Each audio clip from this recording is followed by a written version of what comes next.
My name is Camille Joy, and I'm raising a son who is autistic. Along this journey, it has truly been rewarding and it has been difficult at times. I have learned to love the child that I have and not wish or deeply desire him to be different. I'm learning to love him for who he is. And also, I'm learning to find the beauty along this journey. I think sometimes naturally we can complain about what we think or see that might be not typical, but I'm learning to love my baby for who he is day by day. And in this video, I'll be just sharing a few tips and tricks and things and lessons that I learned along the way. Hey, my name is Mark. I am a father of 5, and my youngest son, Cal, was diagnosed with autism just about 4 years ago. When people ask me to kind of put it in perspective, I just say the adventure continues, right? And, adventures can be, hey, they can be great. They can be fun. They can be challenging, right? It can be a little scary. So there's always that sense of the unknown.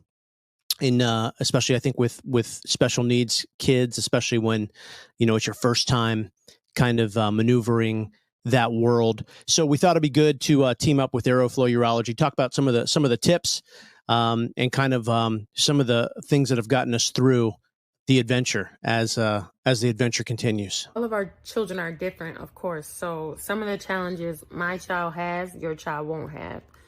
Mason, he is 7 years old today, but he is not able to do the normal self-care things like brush his hair, brush his teeth, wash his face, give himself a bath, use the bathroom, all those things he can't do, and he still needs a little assistance.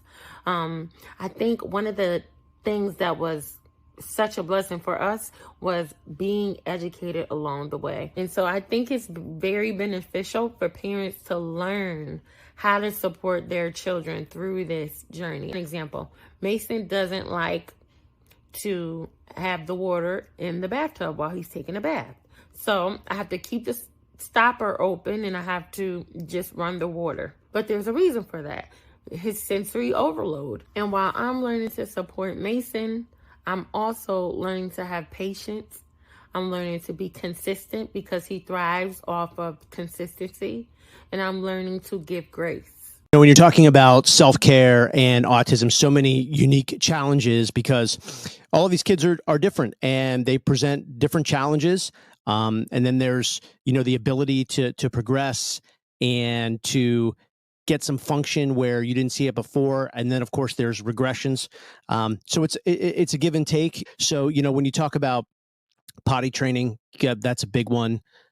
Even eating, there's such a limited diet, brushing teeth, brushing hair, showering, those kind of things are, top of the list. Talk about self-care and things that, many other kids were able to accomplish at a young age and kind of get through the steps and the stages, from one thing to the next thing. That all kind of happens usually in typical kids pretty quick, much different, than kids who are autistic. To have that special understanding and that patience, always kind of being aware that something's here today, it might be gone tomorrow. Toilet training is like everything else. It's going to be a different journey for your child. We've been potty training Mason now since he was about 3 years old. He is 7 and he's not fully toilet trained yet.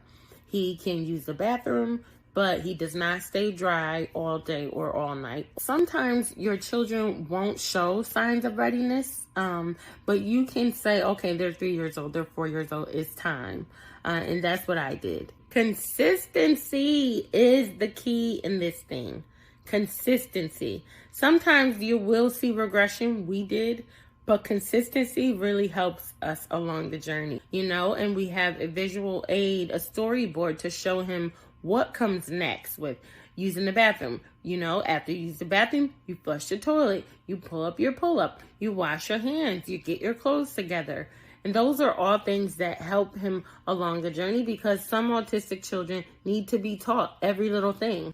Positive reinforcements help too. If your kid has a favorite toy or a favorite candy that will motivate them to want to use the bathroom, you want to use those too. The setbacks in regression happens along your journey of toilet training.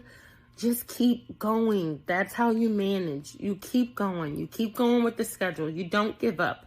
I was guilty of sometimes, if it didn't work out, oh, we'll forget it for a month or two. But now we're continuing to go, and just believing that one day it will work and it'll click for him. Incontinence products, in our case for Cal, the diapers were really a positive for him. He made it sort of an activity. And so, as you know, the products get delivered right to your door. And so Cal would look out the window and he would call it his presents. And so, something that we did is we said, when the presents get delivered, we have to put them away. But he loves numbers, and a lot of autistic kids love numbers. So we would take, one by one, diaper by diaper out. He would count them and then arrange them. He looks at those objects, those products, as something fun, and something that he looks forward to. So, now it helps reinforce numbers, and he'll know when we're getting low. He'll count them down and everything like that. So, he looks at those products as something that's beneficial to him and something that makes him happy. And I think that's key to keeping him excited about using the products, because he needs to right now. He needs to. Woo, dental hygiene. Dental hygiene has always been like one of the biggest struggles for us because of Mason's sensory needs. He absolutely does not like to brush his teeth. But one thing that I found beneficial was using what he loved to help him get through the moment. So Mason loves music. He loves to sing. So when he's in there brushing his teeth and I say, it's time to brush your teeth, he's automatically going to squirm and complain. But I'll play a song, brush your teeth song, and I'll start singing and dancing. And then at least he's able to get through a little bit while he's watching the song. And I aid him through his process of learning how to take care of his teeth and have dental care. So I would encourage other people to incorporate the things your child loves in the things that are hard for them to do, like dental care. Hair care in autistic kids is really kind of a strategy. And the reason why is because so many of these kids, they just really don't like getting their hair cut. A lot of these kids, especially the boys, really long hair. So Cal has a lot of hair. So like hair care is so important because you can easily wind up with hair that gets knotted up, and sweaty and dirty. So it was a big challenge because you have so much hair for a child that age to deal with. So one of the things we did as far as washing the hair is we always did it in a way that his hair was back when he did it. So he understands when his head goes back, that's when we start washing. Part of actually the process of ending the shower is brushing the hair. That is not something that comes later after getting dressed, or, there's an activity after a shower and then doing that. It's like an immediate thing right out of the shower. And then we brush the hair. He owns that now. And that's something that he wants to do. And so he expects his hairbrush to be there, and it always is on the towel waiting for him to brush his hair. So that's something I think that, if you start like that, it's a lot easier to maintain as opposed to down the road to try to add in that step. A few tips on building a self-care routine for your children. Self-care is important for every individual. I think sometimes as adults we can forget about self-care, but it is crucial, and it's not selfish, it's important. I saw the need for this play out in his sleep time routine and how he would fall asleep or stay asleep. So there was a need for me to incorporate a fun and soothing bath time. So we don't just have regular bath time. I realized that for me, I love aromatherapy, and for him, it was breakthrough too. So lavender is his nighttime scent, and we're using it on lotion. We're using it on the bath soap that we use and the spray for his room.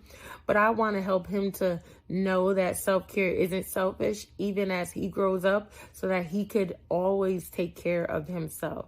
And no matter where he might end up on his journey, he'll know that, all right, I need some care and some time for myself. And that's important, even for children and young adults with special needs. We keep it so simple when it comes to dressing and undressing with clothes. And, there's a million ways to do this, but we really try to avoid buttons and zippers. And for Cal, really the primary reason is anything like that can really become a choking hazard. So we try to keep it really simple with, it's a lot of elastic bands, right? So everything is pretty easy on, pretty easy off.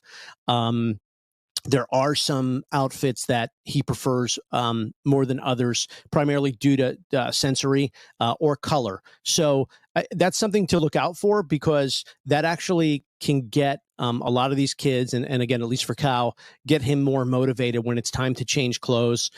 For instance, if he's been in something all day and it's time to go to bed, right? So a separate set of clothes for bed. So you can kind of pick up on what materials that are kind of hitting all of their sensory, feelings, and what's getting them motivated. But I think really keeping it simple and not giving them something that could be a distraction, again, like a button, a zipper. Having a community along this journey of raising a child with special needs, even if it's on social media, has been breakthrough for me. I can think back to the times of Clubhouse, an app that I was on in the pandemic. But that's where like community blossomed in my life. I saw the value of it, and I was able to hear from other parents who had children with different special needs. It taught me so much. They shared and we shared resources. I think that social media is a beautiful place of community as a whole. And the way that we support each other as families raising children with special needs. So I want to encourage you to share what you learn on social media. You never know what one person, two people, or three you might impact and help them to come from a place of isolation and really connect. Always find pockets where you can experience moments of joy, because we know this journey is difficult, but you have to have those moments to remember and pull from when times are hard. I think it's easy in the beginning to feel a little lost, a little confused. Everything's a little foggy. And then you get the hang of it, and you will, and you do. And then all of a sudden, you're helping everybody. And so kind of the saying, it takes a village, right? So somebody's going to help you, and then you're going to help somebody. So I just want to remind you along this journey to have lots of patience. It will not be easy, but have lots of patience and perseverance. Patience and perseverance go hand in hand, but we have to run this race, right? Be strong while we're doing it. Don't give up, and know that your community will always have your back. Share. I want to encourage you also to share with friends, share with someone that has a child with special needs. All right. So at the end of it, it is kind of that balance of patience and perseverance. And like I've said, I mean, that's going to change day by day, but sometimes hour by hour, right? It's really interesting, because Cal really has, I think, started to pick up on, we're going to try it again. It's okay, but we do have to try it again. But we've got your back. Like, we're here with you, right? We're here for you. Comes with time, right? There's nothing that's something that obviously can't be, you can't rush patience. And the only way to be persistent is to do something over and over. So you have to kind of hang in there on that one. And, I think I would, again, I would look for, platforms, like, Aeroflow Urology. They've given up such a big platform to connect and reach out to families, who are looking for this information. And I just think, the ability to engage an audience, to engage families on a platform, share your stories, get stories from other families, is such a positive. And